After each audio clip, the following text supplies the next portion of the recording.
On April 12, 2009, my 20-year-old brother David Lynn Mendoza died from a gunshot wound in Chickasha, Oklahoma. The Chickasha Police Department ruled it a suicide within hours, closing the case based entirely on the word of a single eyewitness. But the paperwork they left behind makes absolutely no mechanical or logical sense. I want to give you the fast facts that the police report itself proves. First, the weapon. The state of the AK-47 style rifle at the scene physically contradicts a suicide ruling.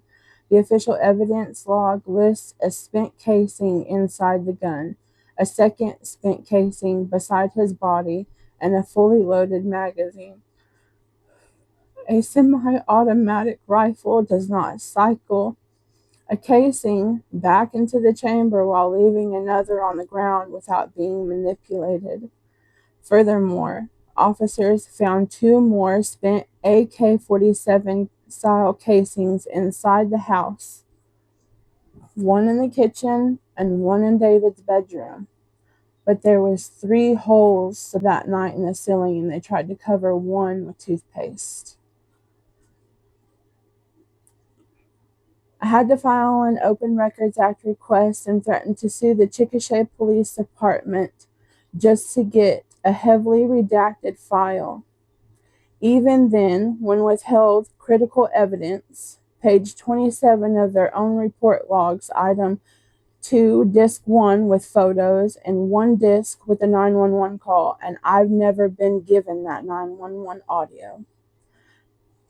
The report also explicitly states the eyewitness signed a physical voluntary statement that morning, yet the statement is completely missing from the file.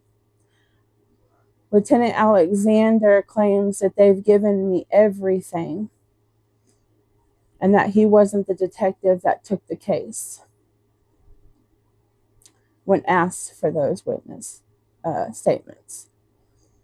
The people at the house that night afterwards gave completely contradicting stories as to what time they left.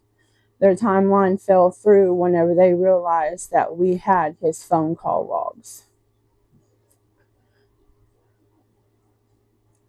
Here's the real reason why the truth was buried and why the scene was handled the way that it was. Prior to my brother's death, David was sleeping with a local sheriff deputy's wife. The husband of the woman David was seeing is a deputy named Justin. The Chickasha police officers who responded to the scene that morning knew my brother and they knew Justin. Accepted a mechanical impossibility as a suicide, and I've spent years hiding the 911 audio and witness statements from our family. But I am reaching out because my brother deserves justice, and the public deserves to know what happens in Chickasha when the police decide to cover up a crime.